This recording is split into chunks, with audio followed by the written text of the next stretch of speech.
Emrasibedwafie da nkuma akere se wonmo de nhye bi ekoto mrasibedwafie na eno atumi aboa emebasika semo a ahwehyeso atumi abamu na Kumasi Metropolitan Assembly ke mempenimfo tutu anamondu okumasi ketia enra na akwakosi senie yebebawura ketia bontenso na yedidi nkomo kakra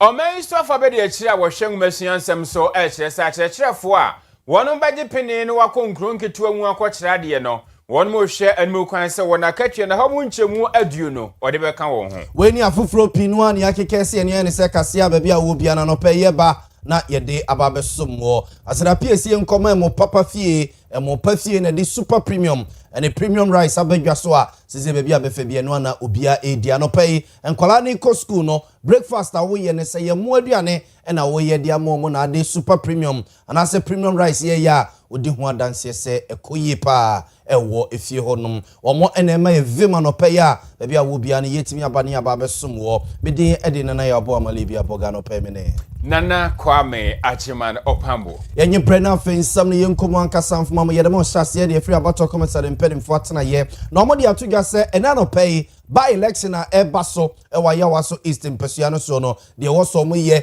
de woso mo de gu akwam de woso mo de koho bia ne nyina aye krado a de omo hwe animu a ene so twedi amponyankrompo base ya domo hata mununkumachi ototorobo tonso ba wi obotantimo a ode jafa dum ene mununkum gene matata betiwiem no de ne adom yen na abato no mo de ahyehye so ewo eye ayawaso eastern pesuano so opani a wono ene he research won sansam so edema electoral commission no opani fretete ena onensamtwefo di nkoma wode sansami etudwa se enei womo akrachefo wo so omode omukọ ekokoye adwumakra no wono afa bi e de aka omode dada no ho a wono nyina ekọ no akwakosusum aboma abato no ahunsansam akoye eno echede kwasibro ne frene se eye BVDs no biometric verification machines no eno so nyina akwakodrum pesua no so ya police station bia ombeto aba pesua no so bia no ombenya mienu miensa enya bi kra to akira se kobase bia baako eho kwa akotechima entempara so no wo mo edi bibesem ama abato no ho nsansam etu empone se ne ye monimo sam no NDC mrasebe dwani a no mrasebe dwafie ma adehye wa yawaso eastern pesua no so opani na 0 ture mahama ene jabama wotrimodenfo ede ne nsanyonwuno kokoto no so eye January bosomi no mo ewo afia etwa mu no mo na sane Ghana ya mamra constitution ya mamra ne nchema no esi chiremu no o electoral commission mpenimfo ye boma mane no mo ye ntutu ye kokoye by election ewo mpesua no so ena menhu akwakoyia se ena no pay no nso pepepepepe electoral commission mpenimfo ede by election ehye so ewo mpesua no so ra no munum ena premier asebedwa akonya no ora baba Jamal aw ye kane penia no osi Ghana ba na mu Nigeria bonten so won ejina de ama NDC amanyuku no ena ora baba Alia no ye twotwofo penima MPP amanyuku no mpesua no so no won ejina de ama MPP amanyuku no era no miensa bi eka ho a won mo press akonya ye hyambo se de ekoso ewa yawaso east ene ne important mo no nyina ene by election no Owia TV nsamtwefo ye ni kutwa wisi a ye hwene tia santem ya fe ne pepe se jare bobwa ye de edi echide bi frato bia no ye mfa enkamemo yeda so ejinemu ewo ayawaso isimpesua so mrasibedwafie akonwa ho aba ene wono mo beto no emu eno nam so amankran bubuni mantemu posi atene ne wono de krata aba bonten ode bo manfo ana oba se obia empia bonten no nkotona ba ewo asundwem wa bra nipa kono hye enye ne sanse bambo nsem de wono mo atutu bibia kama obehwe se enei abato a eba so by election no bibia betumi akoso kama krata posi atende ba bonten so na wono mo se bambofo ne de wonum de de sombo dodo bia wonum behia no ate ade agumonten so wonum behwe ama miamia hodo a wasa bambofo ekobo ban de wonum behwe ne watumi agidegina na abato no oba no ba se bia be ye frenchim afei perepere ye be ye adwuma se de be ya abato no nko na wie na omanfo a wonum ewo ayawaso isempesua ne so no womo eda so ete asundwe mu anu ntino oba omanfo ano ba se bia be fa bia bambofo no ejinejina ho kama won mo hye ama asundwe atimi ade ahim na wo hye omanfo obose abato a eba abato ni mu ni akire nyina won behwe ama bibia atimi atodin na posifo ase yakeka funu no na yakeka madampan anu nti won ba ye wafa mu de edi aboban de nanso yonkofo bi wa 7 preduasan won de wayese huriye moja empa won mutirim sankofo no nso no wo fa saa akonye so na wabo won kokose obi bia wan adwen so ba bedin semone ahunuhuna otata na se apopo de oba be bi e won pasua no so de nipa kro no wontwe ne ho emfirisan se bambofo no aye krado pa won behwe se obaye wa adwuma pepepe wase anhwan mu bia enim won nkogina fa baabi bagina mfimfini na bambo semu no de wose won utumi ye bia watumi aye ahwese abatoa eba so enedua yi ewo ayawaso east bibia enko na wiye no na asundwe eda so ewo mpotem ho Owia Kaseɛ no so abusuana yemfomo enko ensamfufrom mampani John Dramani Mahama edi atudwa se braso se bibirema sei no yema yadehye human rights onsansam ehia yen na yeye ntutue papa ebema wonomo efa hodie honsansam etu empone mampani John Dramani Mahama de sansam etudwa wo Tanzania bontenso abra na animdifo a womo abene ewo mra honsansam ahia ewo Tanzania kluba ko efre ne se Arusha mu a womo esuesu adwuna toato adwuna dia for human rights honsansam ewo bibirema sei na mampani John Dramani Mahama esre se bebi a yaba beduro no eho behia se bibirema mama mpanimfo nyina yetenase na ye kwarewa kobusa berwa plus times ye ekika ne mesie ni ye tiase se ebrawie du se nipa fa hodie eni nipa pepa honsansam ye ma ho hia yen sense ye be hye nipa so ye be ka manfo ekasaboa ede ahye wonum yem mampani John Dramani Mahama. Technological advances have made the world feel like a small place. At no other time in our lifetime was that more evident than during the COVID-19 pandemic. By the time the World Health Organization announced the discovery of a new virus in Wuhan, China, that virus was already on an aeroplane to Johannesburg. It was already present in Accra on the roadside as individuals waited for a trotro at the Kwame Nkrumah Circle, or seated towards the rear of a daladala en route to Ngaramtoni. If you look beyond Africa, what you find is that that facade of the so-called global north, a group of countries that have long held themselves up as beacons of democracy and human rights, of liberty, justice, and the rule of law, is fast crumbling. Judiciaries are no longer independent. Citizens and lawful residents are being disappeared by masked law enforcement and then placed without due process indefinitely in detention centers. We see executive overreach and a steady weakening of legislative independence. We see violations of international law. Restrictions are being placed on freedom of speech, assembly, and protest. There's a general loss of liberties and a sharp decline in public trust.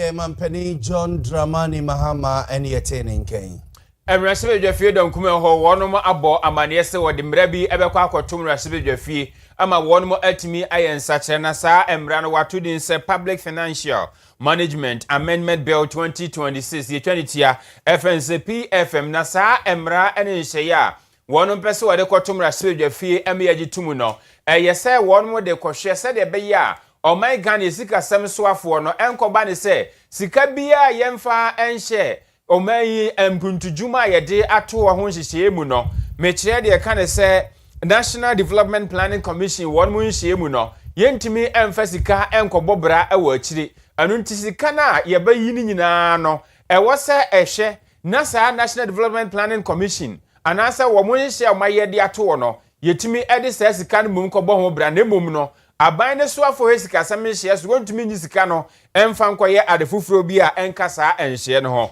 wochiremu asa emra ene nhye ne ba ebeboa pa ama ahohyeso de kansa discipline na timi aye adwuma ewo my Ghana sikasem na afa nkontabuo frenchim de kan se accountability no eno nso atimi aye adwuma yie ofo ase ayere bi empesua so mrahye bedwani ayewura kojo oponkro wono ane di animu a wode sa emra yi ekoto emrahye bedwafie na enchiremu bi a ode to yanimu enie.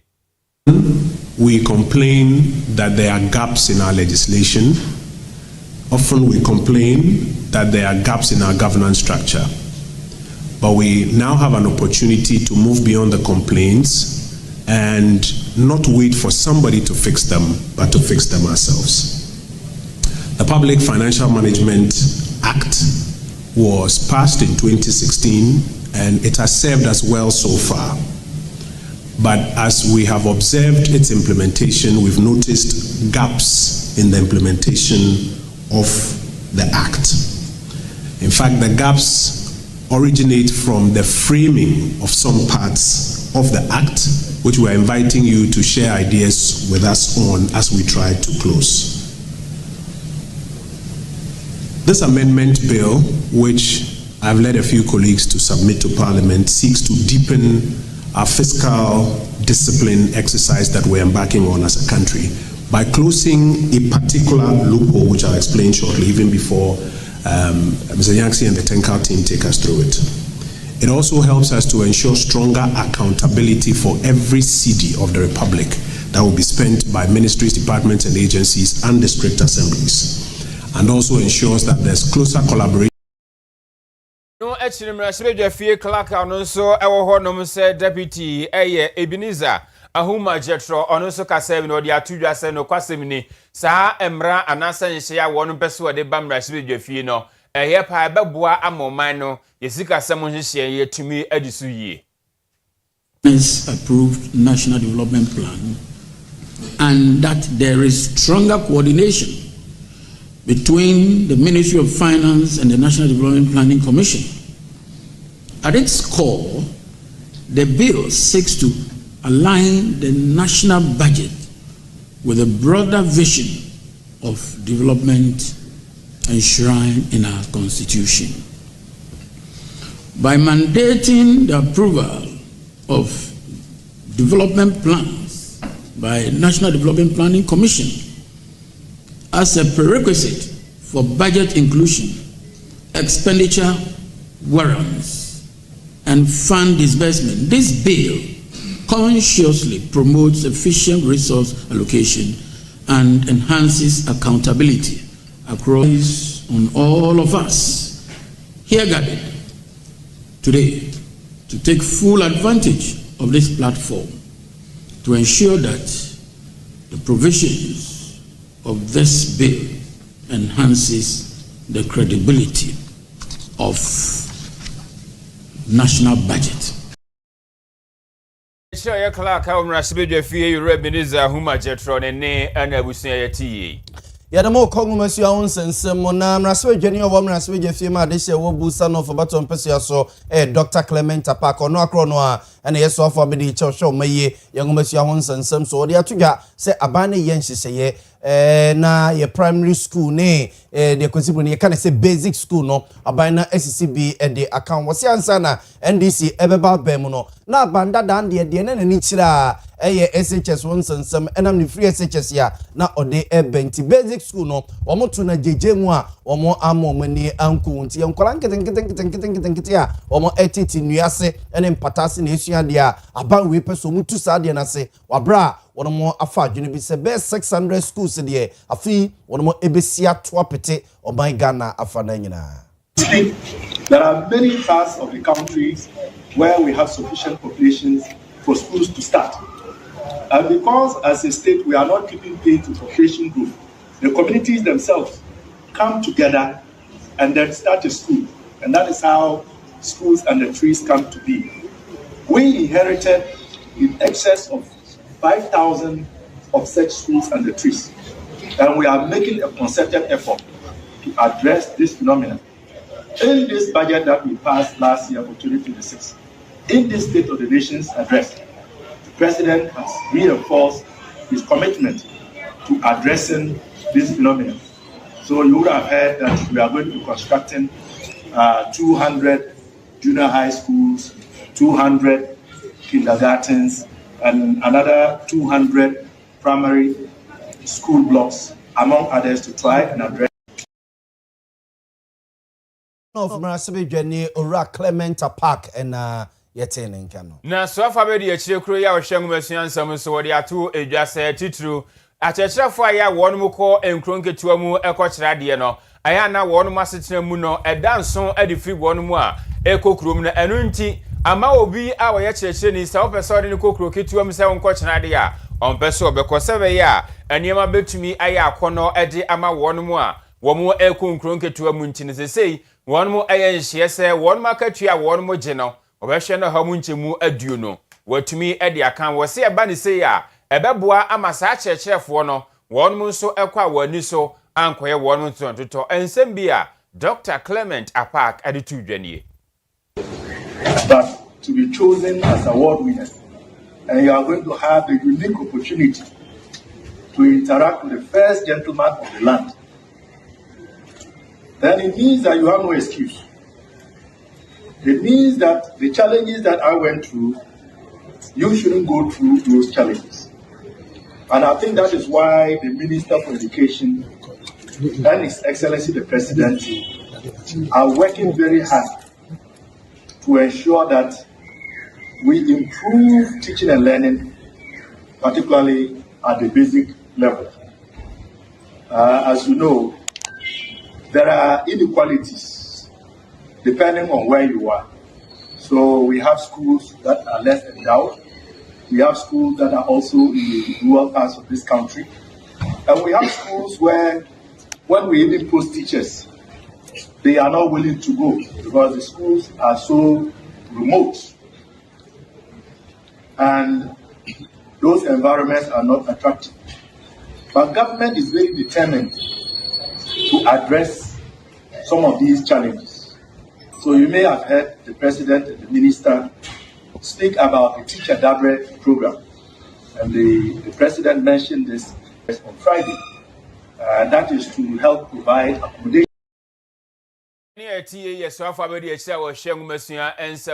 Dr. Clement Apak. Afei for more enko Kumasi Metropolitan Assembly mpedimfo atena ye na KMFo wonoma hyase a wo mu tutu anamo bi e wo Kumasi kegeti adwanim ya wo mo e kyerɛ sɛ bibi bia ebetima ma eja ato edwanim no wonomo etu ase e de afri dwanim a wonomo hyase enrada sɛ obi bia oton ade a ebetima meja aso anase ato kegeti adwanim no omo eyi omo nyina e de afri omo de omo akoba bi fufuro yesi nipa ne bi ton a ekoton petro o kegeti adwanim ebi eton kabad nom ene kyese eniema se nyame amfa kwam na ejakotomu a ebetimi ahyedwane nyina ena KM penimpa ora Richard Kwasi Fori Agimambodi ene na krachefo ne nra wonoma ehyase se omu yi sankrofo ne nyina e de afri dwanum e de wonoma akoba bi fufuro ene ma ne bi soso no e kyere se ne KM penimfo si yi omo ne mafa no emwa wunum ya emwa emomo dwede ho nsensem entumpone ma ne bi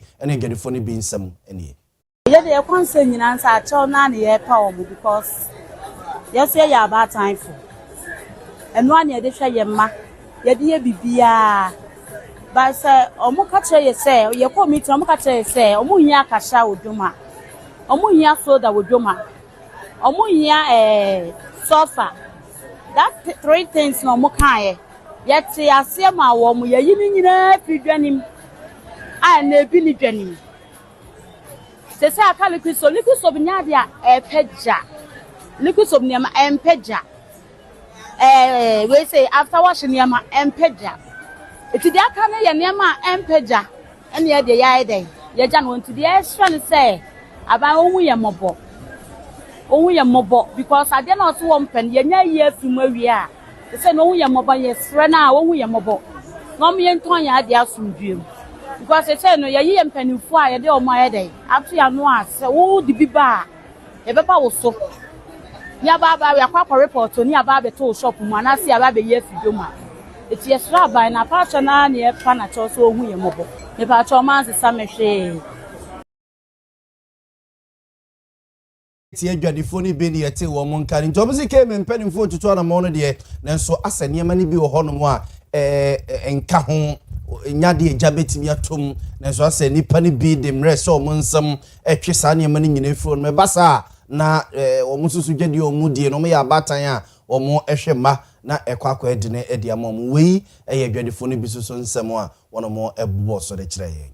Awusia amaniwa betudwa ene se Evangelist Patricia Asiedu Asiama dodo na friend Mama Pat na edin a omanfo sade nim no ene nana agrada amaniwa betudwa kire se anhwa mami ene yebetumi ayi no afri enedua fie na ebredi kan ya de kwadu ebo no na eyemfimpi no ene adununu mu na eyekita wonsa bosumi no na yede kwatum na yemani mfinhia dunum na mom ache no na mpanyimfo esa tabiri asem ne se wode kɔ entimu asem dibia na omahwese yebetumi ayensakyraye ewo na senie mu ede amana no na ebetu odwa se won mokoye no koto ehwehwe mu agitumu se wontwa abosumi dumiye no ewo enedua fie honom anu ntisi yebu nkonta na yabu nkompo ne yakoyenchidi a na eyemfimpi no ene adununu mu na July bosumi nim na yede maame no ekokohyem na sede enedua fie nhye ne sitie no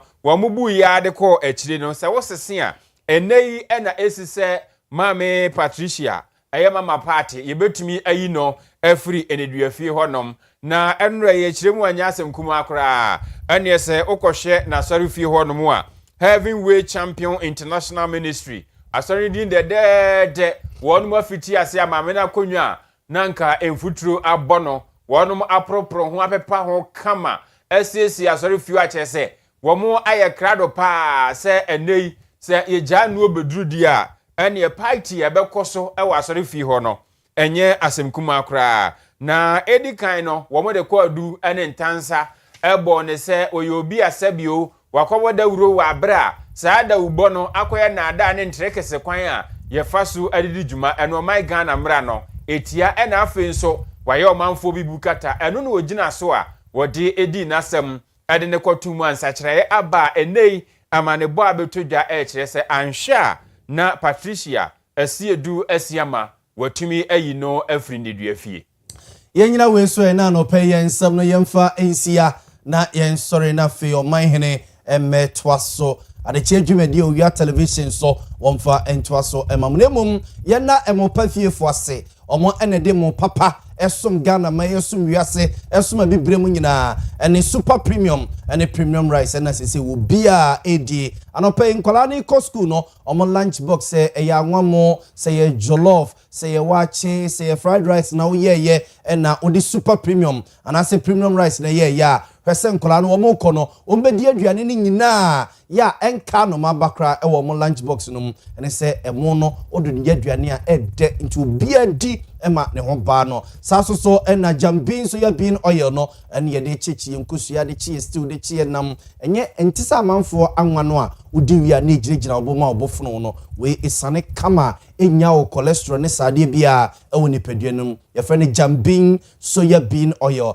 ena yummy tomato paste no so ewo dwaso a onkwan o stew ubi bia wo ye bia no eno ene ye de ye ejize bia wo ye hotel ana restaurant na se choba ena wo ye nuane a wese emopafie omo enema bi ena wo de ye be maduane na ye de eti esigya so a ebe no a na manfo etode fo no supermarket ene eye provision shops no ena sisi wo bi eto wo kofa ene se esa e wo shop no mo eye befo nti wese wo befa bi na oniema na contententem ede amawo so wo pe bi ato akwadum oyire pa fam nche wa anase Kumase Patase police depot no eye Chamfo hotel opposite wa so mo ena sa wa Accra Media Parks and Gardens Junction no ho asoso no omo e wo ho no from o telephone numbers ya e good screen yi so na ene omo eni nkomododo bi a wo pe bia won sabeka na so pese oye agent kraso so a eno mu ni hu nkomo be sesa dodo no a e dia bro no tutu amamanfo anya bi atom na so ya sene mo a na bia wo bia no pe yetimi ba ye ba besom mo ba de workers mi no na ya abo amale bia boga no pe me ne Nana Kwame Achiman Opambo.